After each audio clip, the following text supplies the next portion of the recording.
Hey everyone, and welcome to episode 99 of the Custom Apparel Startups Podcast. My name is Mark Stevenson from ColDesi.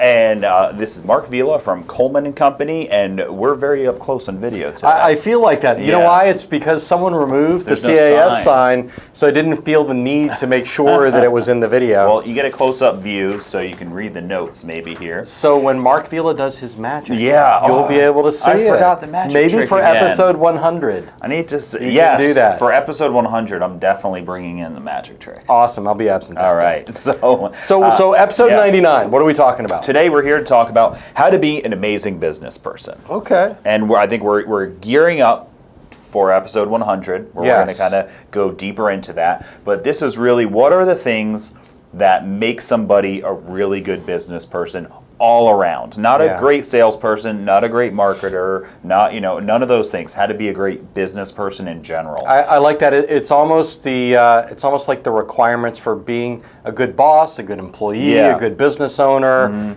Just overall. Yeah, and I think all of these things actually make you a great person. Period. Yeah. And so you can even have one of your kids listen to this if you want to torture them. And because these things would make them a great student too. The one you don't like. The one you think is most likely to succeed will listen to it and gain something. I like that. Okay. Wow, that's a test for the kids. So let's go right into it. I think we've got 1, 2, 3, 4, 5, 6, 7, 8, 9 different things, and I think it's the perfect amount. We didn't need to go 10. Okay, I like that. Okay, so the first one is this one was my idea. Yeah. First in and last out. And the idea behind this is, if you are a small business owner, if it's just you, it's one thing, but even if you work with a spouse or your kids, or you've got one employee or a part-timer, first in, last out really means that you recognize that you are the business, that you're powering the business, and what you do every day matters. So you should demonstrate your commitment by being there before everybody else. Yep. And leaving after everybody else is done. And the reason is that you're making sure everything is great. Right. So if you have somebody that is making apparel for you, and they're working till 5 or 6 or 7 o'clock making apparel, you're staying late because you're making sure that last t-shirt is perfect. And you're boxing it up so it gets shipped out in the morning. So you make sure every customer is happy. You make sure every design looks good. You make sure all the apparel is right. You make sure all the bills are paid. Yep. You make sure all your staff is doing their job. I mean, everything. Yeah, and plus, I mean, you just want to be there when people come in the morning. Like, I found that when I'm here early, like, I get a different perspective on the business.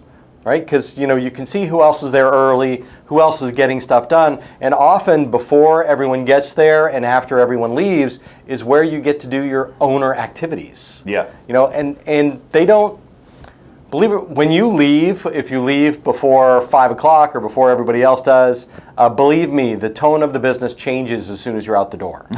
Right? So you want to make sure that you're imprinting your wants and needs, your personality, your culture onto the business every time it's open all day. And I think that there's some flexibility in when this may or may not change for your business. All right, because maybe part of the reason you own a business is because you don't want to be stuck somewhere forever. Yeah. So you set goals for yourself, and you say, eventually I'm going to get, I'll use a production manager. I'm going to have somebody who's going to be in charge of all the production, and I plan to have one person running embroidery, one doing t-shirts, and one who does both, who's kind of the team leader. Right. And then at that point in time, I'll feel comfortable leaving because I know all the shirts are going to be good. But it's kind of the same. It's the same thing whether or not it's a side hustle or a full-time gig. Yeah. So if you're going to sit at the dining room table and you're going to heat press vinyl onto a shirt order, you're not going to go to bed while your teenage kid is still helping you. Yeah. You know what I mean? You're going to be the one to set it up. You're going to be the last one to touch it. You don't have to have a staff to do this. It's almost an attitude where you realize that all of it is your responsibility. Yeah. Right? Yeah. And you've got to demonstrate the commitment. Exactly. And we've talked about this before, what you put into it is going to be what you get out of it.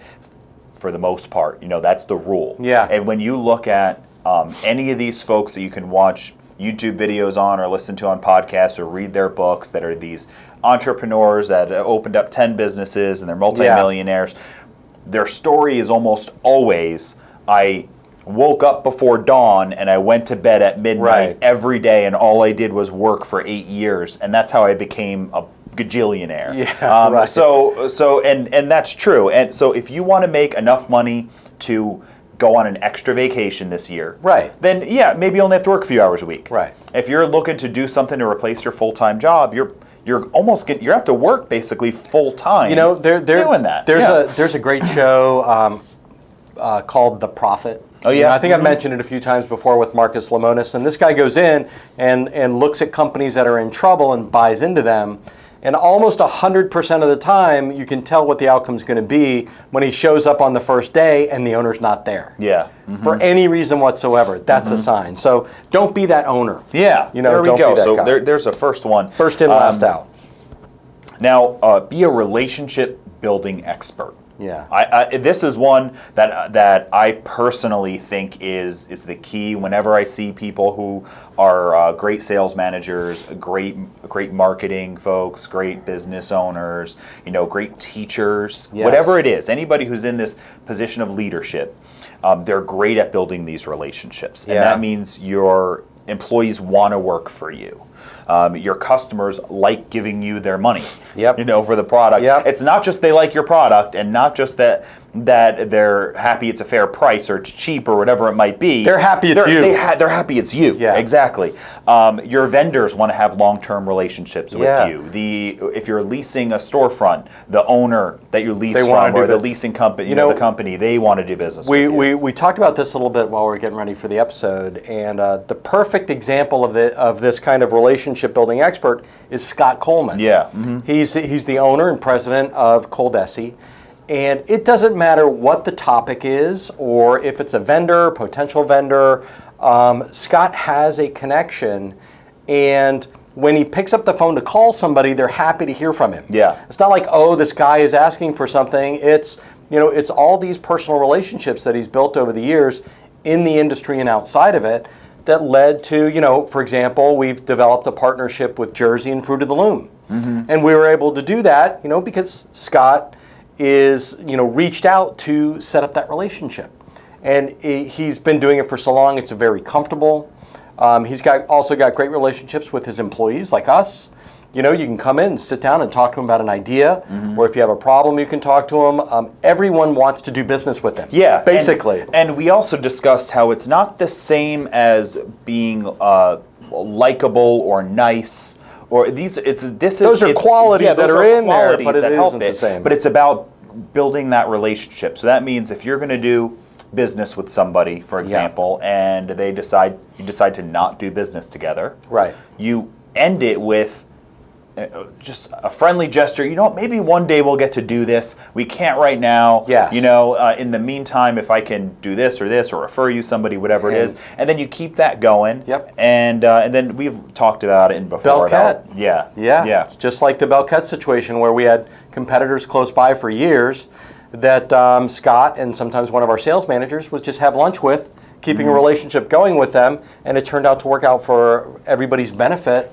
Just last year. And it means and this also means about your competition. It means everybody. So next one, go ahead. So crisis management, and I definitely want to spend a little bit of time on this one. Because I think it's really important. It's not. So crisis is a big word.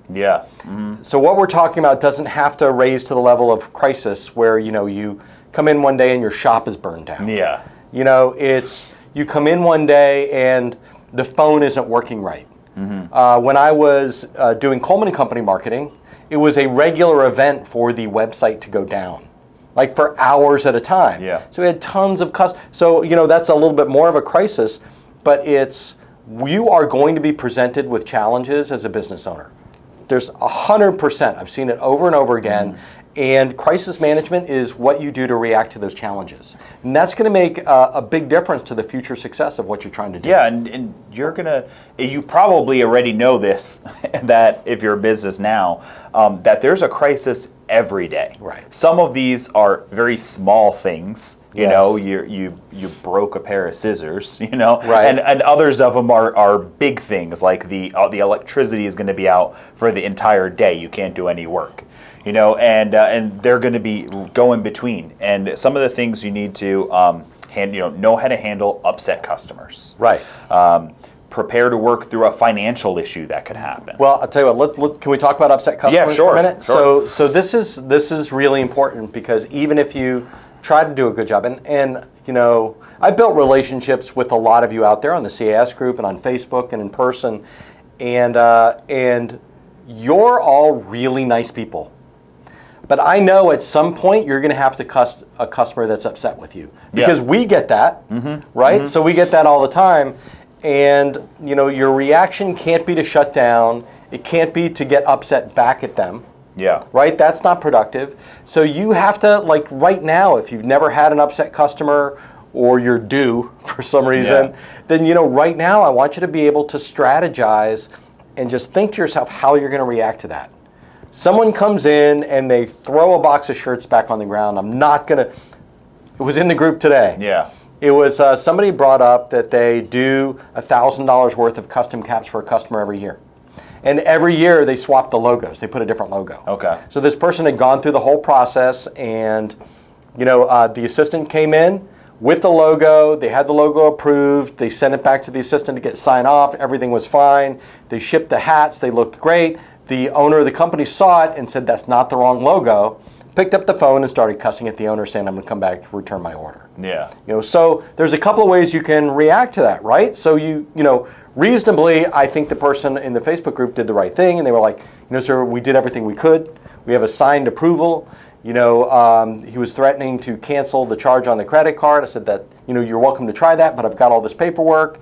What are you going to do in that? What are you going to do in that situation when you have somebody that's angry like that?" What the best strategy for you might be to just develop a little menu for each one of these things. Yeah, that's a good idea. So give me two things that you would do to handle an upset customer that we can give to these guys that they might be able to use. Sure. Because you tick people off a lot more than I do. That's what I'm trying to say. Love it. Okay, I'll start off with actually what not to do and how to do it, Okay. and how to do it correctly, something like that. Okay. So what not to do is, we had a customer just recently, it was yesterday, day before, whatever it was, just got a piece of equipment and were furious that they couldn't learn it in like the first hour. Right. Okay, so for one, unreasonable. Yes. They further proved that they were an unreasonable person by calling up and cursing at the receptionist, Right. who obviously doesn't support the machine, didn't sell the machine, Yes. doesn't own the machine, Yeah. didn't make any of the money from the machine, all those things. Right. This is the person who makes sure that you get to the right person on the phone. Right. Attempting to say, all right, let me get you the right, and continue, curse, yell, curse. Run over them. Run them over. So, wrong thing to do. Yes. Don't do that, right? And obviously not local. Yeah. That's what I'm just going to say. So you don't do that, right? Yeah. That's a wrong way to handle things. If something is wrong, a bad way to manage the crisis is to yell at the person. You're going to go yell at and scream at your dentist right before they're going to put a drill in your mouth? No. And and go back up to point number 2, be a relationship building expert. Because we are this person's most important vendor at this point. Yeah. Because they bought $25,000 worth of stuff from us. And we'll always take care of them, but he's going to be happier if we're excited to do business with him. Yeah, right? And then, so the proper way to handle it is, eventually the receptionist said, finally got the point through, I have to get you through to somebody. I'm going to go ahead and just get you to the manager. Yes. And the manager then calmly, I want to help you out. Let's resolve this together. I know you're upset. We've gone through all of that. Right. If you want to get some more out, feel free. Yeah. and then after that, let's solve it. Okay, so that's part of what you do is you empathize with the customer. You let them know, like, I understand you're upset, and then you just wait. I understand why. Yep. You wait. Just be quiet. Let them go, and Yep. then and if you want, you pause. Just wait and wait for them to be done. Yeah. Be sure, right? Because as soon as you try to talk, they're gonna go. They're gonna go again. Yeah. So you wait long enough for them. And then, hello? Okay. Yeah, all right. Are you still there? I want to respond. I just want to make sure you got it all out. Do you want to add anything else before I respond yet? And you calmly slow the conversation down. Right. So I would say some good things you could do would be if it's an employee of yours, escalate it up to a manager if you have a manager, or yourself as the owner. So an escalation is one thing to do. Lets the customer know you care. Yep. Another thing to do it would be to slow the situation down. Mm-hmm. So if it's hot and yelling, you speak softer and slower and pause longer. Those are a couple things you could do. Yes, I like that. And by the way, our receptionist is a pro. Yeah, she handled it perfectly. Yeah, I didn't hear. Yeah, you listened to the recording? Yeah. All right, so be prepared to work through financial issues. I think that's important because you're a very extremely amazingly fortunate small business person if you never have some kind of financial squeeze in your business or your personal life for that matter. It could be anything. It could be personal, you get sick. Yeah. It could just be something breaks. Yep. It could be anything. Yeah, there are parts of most pieces of equipment you're going to have to replace one day, and it's going to happen when you're in the middle of something. Yeah. So that's a little bit of crisis management right there, but it's having the financial resources to be able to handle that. Yeah. So you make sure that and we have podcasts where we talk about it, but you make sure you've got money put aside to handle those things, and you can't predict everything. You can't put away enough money to say, well, what if my floors get ruined and I have to put all new wood floors in? But what you can do is you can have a strategy in place for if a customer doesn't pay you. Yeah. A big customer doesn't pay you, or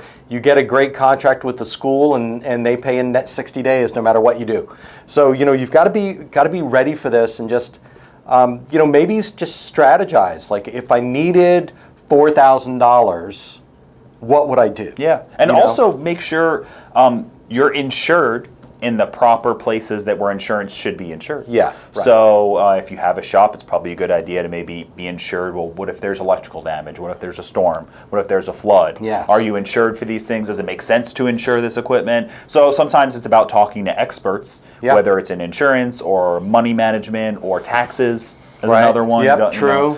So all of these things, just be prepared to work through expected and unexpected financial issues. Yep, and I like the next one too. You have a plan for equipment downtime. Yeah. So I think one of the simplest ways to prepare for equipment downtime, because that could be anything. It could be the actual equipment not working. It could be a supply. There's an issue with a supply. Right. It could be that the electricity is out. Yes. It could be, we don't know what it's going to be, but it's going to happen.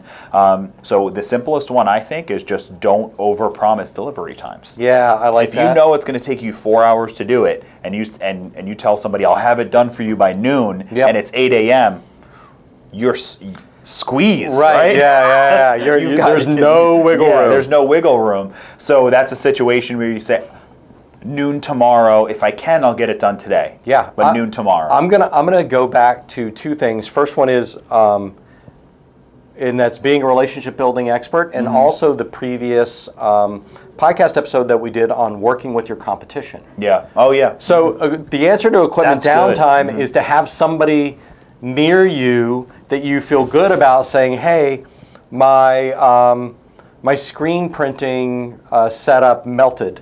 Okay. Can you help me out with this order? Yeah. Just have those people on hand so you're not scrambling around like looking for someone that you don't know to help out at the last minute. Yeah. So you have somebody as a backup that that you can offer the same thing for that will help you manage that crisis if your equipment's down. Yeah, no, that's perfect. That's combining a lot of these things together. By the way, all of this stuff together is not individual things. It's like they all accumulate into things that merge together. Because the financial issue and the crisis management and the relationship building and the fact that you stayed late to figure out that there's a problem all merge together into the problem being solved. There you go. I like that. We got a couple other inventory management problem. That's like talking about like shirts didn't arrive on time. You forgot to order whiting. Yeah, you forgot to order something. Happens Something that you 100% of the ordered time. is back ordered. Which happens. Yeah, which we've talked about a lot on you don't be ordering to replace zero. Yes. Be ordering to replace a certain level of inventory. So when you get to a certain level. I agree. Yeah. Because it's happened to us. Yeah. As your supplier, it's happened to us. There's something that happens overseas, or there's something that happens locally. It could even be that there's a storm in the Northeast and UPS can't do deliveries. Yeah. There's nothing that we can do. There's nothing that you can do except have some kind of a plan. Yeah, there was. I don't remember the exact story, but it shows how these things overflow. Like there was a strike in a port, and San Diego, and a ship got stuck that had part of a material needed to build another thing. Yeah. So everything's ready to go in this factory, and they're missing this one facet of it, and it's stuck in. They're closed. They're closed. Yeah. They can't get it. And nobody can predict that. Nobody can control that. You waited till you were bare bone zero on this, and then you ordered it next day AM early delivery because you need it tomorrow morning, and there's none available because it's on a boat that you have no control over. So you never know these things. So be prepared on your inventory. It's true. And I like this last one that you've got here is working through staffing problems. So I was going to say even if it's your family, but especially if it's your family that's working for you or with you, there's going to be some kind of fallout. Somebody's going to get sick. They're going to get sick of you. Yeah. They don't want to work. They move. They get their dream job. Yeah, maybe, they get a better offer. There's being a good relationship expert. Is good. It's going to help help you solve some of those issues. And maybe you'll know someone that you can keep in mind as a backup. Yeah, right? Absolutely. Financial acumen. This is one that because I do some consulting on the side, and part of that is looking into small business finances and the way things are priced and things like that. And man, I see not knowing your numbers as a key. That's a great way to go out of business.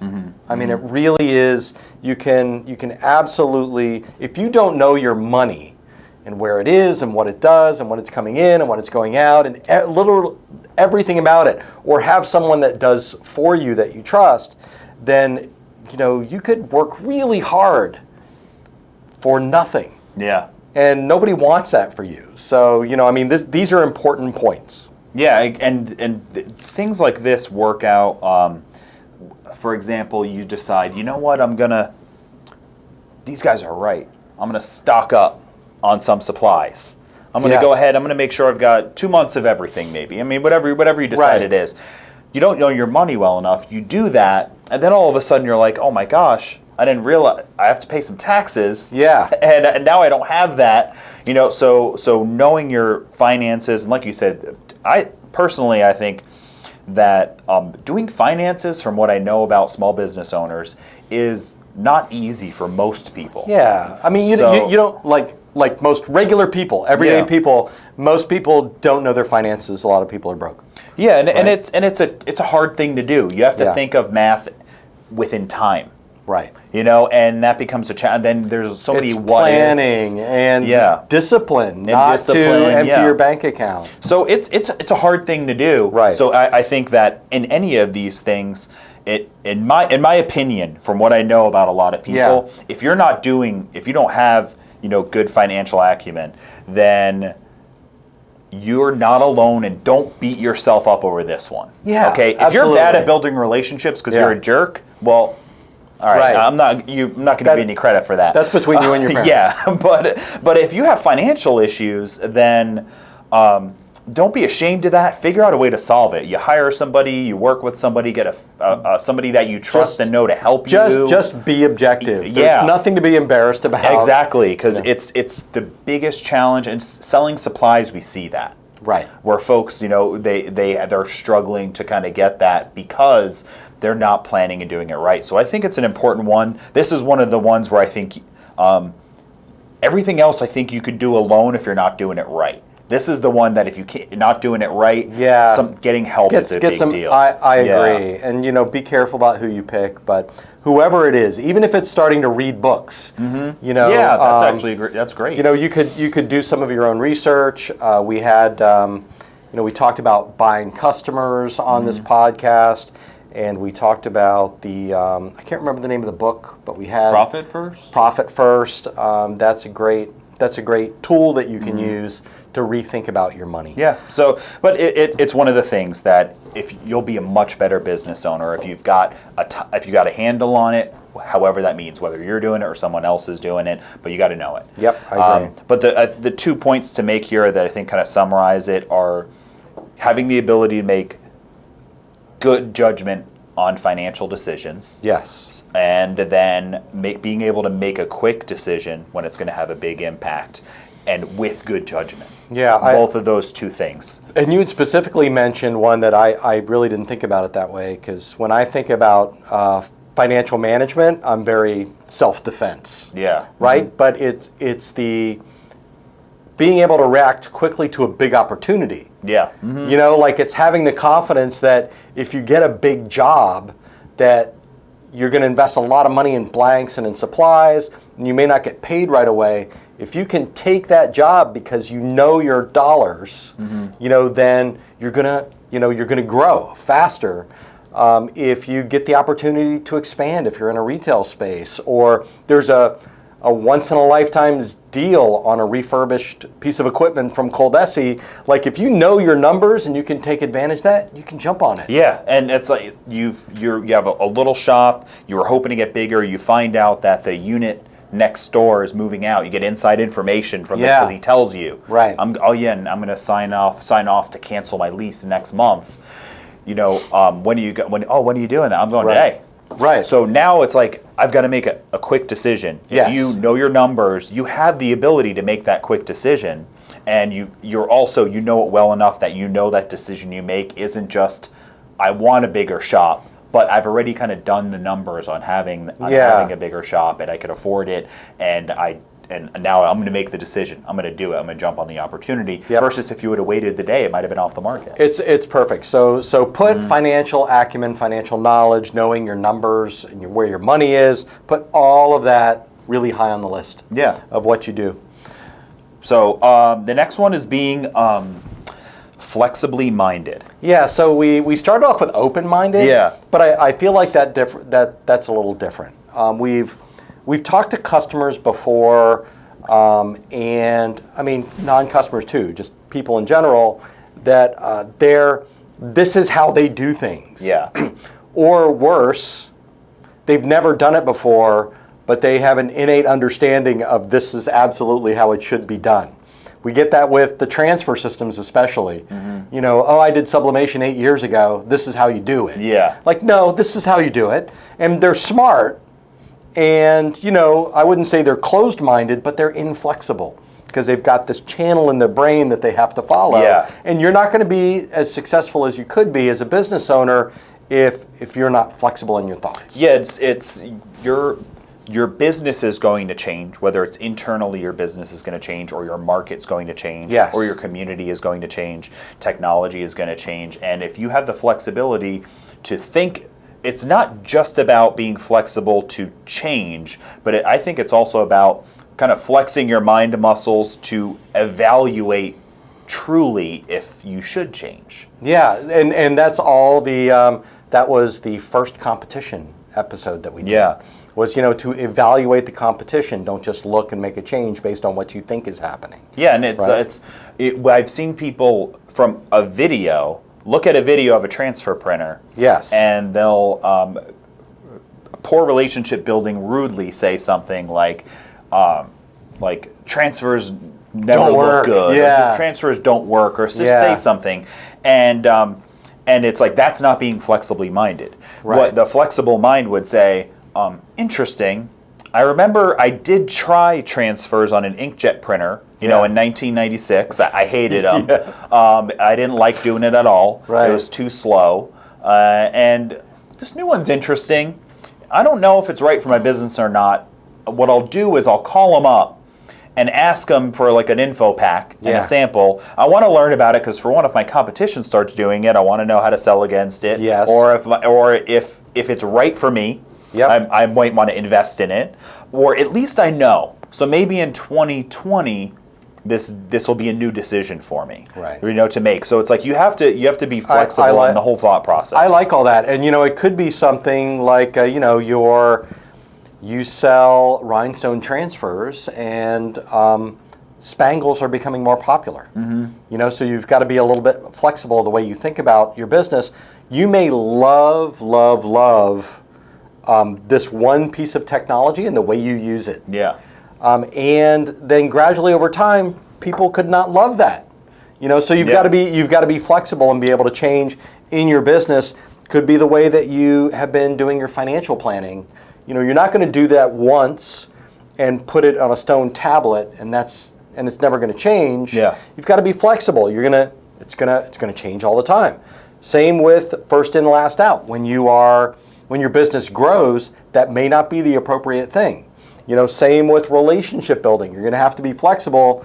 If you've got your go-to person for delivery or for your go-to supplier, might not be the right guy anymore. So, you've got to have that flexible mind through everything. Yeah, there's so much to this. And one of my favorite ones about it is maybe you're not doing something the best way.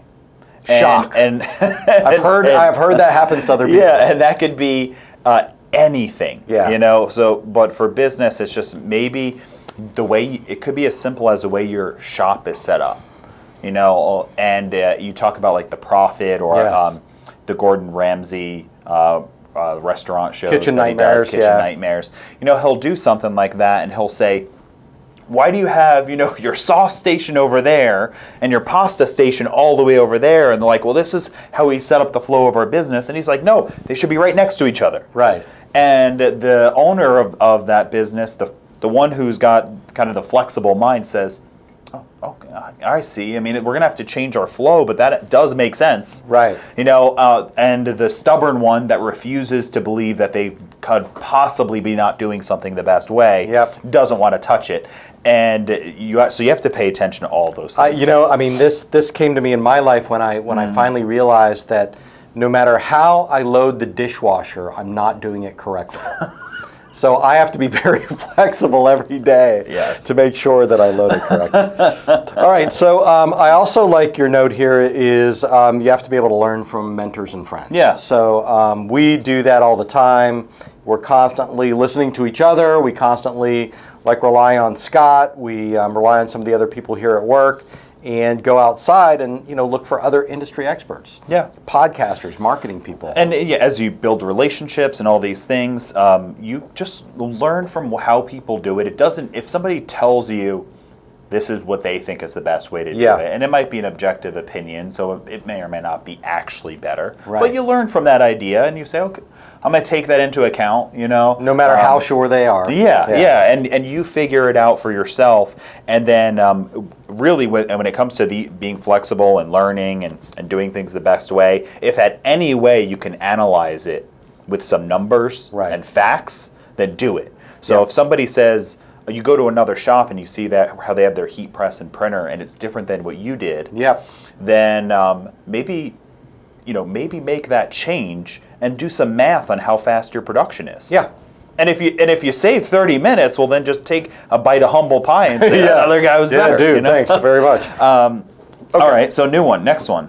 Thirst for new connections. This is really, these are carefully selected words, right? Because we thought about you have to be good at networking and things like that. But no, what you really need to do is want to or develop the desire to know almost everyone. Yeah. The more literally the more people you know, the more successful your business is likely to be. Yeah, there's a lot with that. And you don't have to be friends and have lunch meetings every week and scheduled phone calls with all these people, but know them. Yeah. You go at least, you know that there's a shirt shop down the road and they you went through the whole exercise because you've listened to the previous episodes. So you know that they're not your competition, and you don't have to know them. What's it matter, right? Yeah. But if you at least go in and say, hey, I want to shop them out. We're not even really competition because I see you sell to this. You do uniforms for hospitals. I mean, I do kids sports, but I just want to know each other. Yeah. We could, and then that's it. And then, but when you back it up to all the other things, one day, something might happen. Like I said earlier, I was at lunch yesterday. Yeah. And the fourth guy at the table I'd never met before. And, everybody starts talking. And, one of the parts of thirsting for new connections is you should always let people know who you are and what you do. That's kind of like, it's your business, it's your baby, it's part of your personality, it's the foundation for your dreams. Let people know what's going on. And, so that came up at the table. And I assume South Tampa is a little bit more so than other communities, but if South Tampa is a community of connectors in particular. Mm-hmm. So, we bring this up, and the new fourth guy, he had 3 great connections to introduce another member there, just like right off the bat. Yeah. Hey, my name's this is what I do. And it was just a lunch, it wasn't a networking meeting. And it's, who you should talk to? I know this guy who runs a condominium complex. I know this commercial real estate agent, and I know this other person. I know an interior designer. You should really hook up with them. They're looking for people like you. Boom. Like but it's this thirst for connections that makes you want to do that. Yeah, exactly. And just be hungry for the connections. That is harder for people who are more introverts. Yeah. It's harder. It's hard for me. It's you make it look easy. Yeah, no, that's just on camera. It's harder if you're in a small town. There may not be as many people. Right. Know them. Or you might have known everybody since kindergarten because it's that small of a town and you're listening to this. Right. Well, maybe you should meet some people in a different town. Yeah. Like it'd be harder. Yes, it's harder to do. But what if you went, 30 miles to a different town and went to that, business networking lunch thing they have, or just meet people there. Yep. So it's like, be thirsty for it. One of the things that we noted here is sometimes just help people. I really like that a lot. If you see an opportunity to help somebody that you met, whatever it is, give a referral. You meet somebody who is trying to, I don't know, they're trying to open up a new business. Go ahead. I'm gonna rephrase that. Do it. Look for opportunities to help. That's actually great. Yeah, that's great. I mean, just look, because everything you just said is right. Yeah, and the first thing that popped in my head is you meet somebody, you talk to somebody, and they say, yeah, I'm just getting ready to open up a food truck. Yeah. And gosh, it's so hard. I didn't realize how much money I was going to. The health inspector license thing was going to cost me $3,000. I didn't know that. And maybe you just say, hey, you know what? I'd love to offer to sell you some shirts, but I can see that right now, that's probably not a priority for you. How about this? I'm just gonna let me make you 2 shirts. Yeah. And this way, on your first opening day, you got a shirt. Yeah. And then they're going to flip out. They're going to love it. They're going to refer you to people. And they will probably buy some from you later on. But you make them 2 free T-shirts. And here you go. Opening day, you can look like a champ. And it doesn't even have to be business related. Yeah. Although that's a great opportunity. Yeah. Any opportunity you have to help somebody, particularly in the business, then you're going to be better off for it. Yeah. So the next one we've got is willingness to learn. That's kind of like it's right there with flexible minded. Yeah, it's like flexibly minded, but and I would almost change it to like hunger for learning. Yeah, a desire to learn. That you really want to learn something new about whatever it is. So this is like the person who called in that was very upset that in the first hour they weren't a master of their new equipment. Right. Take the time to learn things, whether it's graphic software, equipment, whether it's just you're thinking about getting better search engine optimization for your new website. Yes. And you're thinking about maybe just hiring somebody to help you with that. Learn about it. Yeah. This way, when you have that conversation, you know what you're talking about. Yep. You're not getting ripped off. Learn about and by the way, there's a 100% chance that guy's not listening to this podcast. Yeah. The complaint. So So on the willingness to learn, just seek those things out. Like we talked about the financial stuff, you can definitely learn that. There are if you're uncomfortable in actually networking with people, there are videos on how to network with people. You could listen to the podcast about that. I think this hunger for learning fabric, techniques, business practices, this is something that we're lucky because in order to be a good marketer, you have to be. Yeah, you have to. That. Like everybody in Kathy, our art director, is constantly going, "Look what I found out how to do." Yeah. Tom, who is our, handles content for us. He is, getting better at analytics and data mining and things like that. You and I are always going, I heard this podcast about this Facebook thing, or, I learned this from our AdWords advisors, something like that. It's really going to serve you well over time. Yeah, when you're hungry to learn new things, opportunities are gonna fall in your lap because of this stuff. Yeah. Because you're gonna learn something, you're gonna realize it, and then again, everything comes together. You're gonna learn something new. You're gonna be hungry to meet new people. Yep. You're gonna meet somebody. They're gonna ask the question about what you just learned. Yeah. Then you can help them. By read this book. Yeah, I just read it. You asked me the question. The entire answer is this book. Honestly, didn't we just do that with Profit First? And buying customers. Oh yeah. We read those books. And that now we're sharing that with you. Yeah. Right? So it's great. And then let's see what else. Oh, and we wrote kind of before you hire a company to do something, or before you hire somebody, just understand kind of the jargon and the industry. Know what you're looking for. If you go back to that, if you want to help somebody with your finance, help you with your finances, then what part of it? It's the taxes part I don't understand. Okay, watch a couple videos, read a book, read some articles, or go to your state website, understand the concept of it. And then you go to the tax person, and then you can ask an intelligent question. Yeah. And if they say something, you've heard the word. Right. That's really where you don't go. The scariest thing, especially when you're younger, like new in business, or you're a brand new business owner, somebody's going to say something to you, and you're going to. I have no clue what that word meant, and it's an uncomfortable feeling. So the more you learn, the less likely that's going to happen. Yeah, it's like, I can't remember the name of the movie, but a young woman goes to work for a design firm, and she keeps talking about Versace. Oh, instead of Versace. I don't remember that. No, that's okay. But I thought you were going to talk about Weekend at Bernie's. No, I will never talk about that. All right, so the last one, second to last group is learn how to, or be prepared, how to handle competition. Yeah. We just did the 3 podcasts on that, so really just go and listen to those.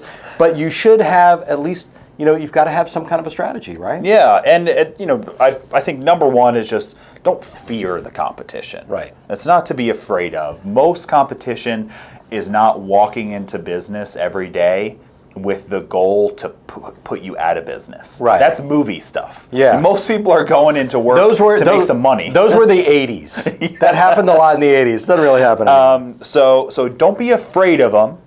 And then don't hate them. Don't hate them. Right, don't hate them. There's nothing wrong with kind of being competitive and desiring to be number one, and all that stuff.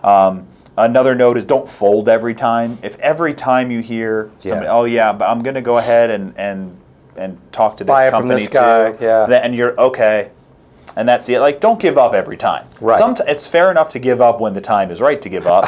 You don't own. You don't own. They're getting custom made cheerleading outfits that are sublimated and hand sewn, and you don't do any of that. Lose it. Yeah. But somebody says, "Oh yeah, I'm going to go down the road. They're a couple bucks cheaper."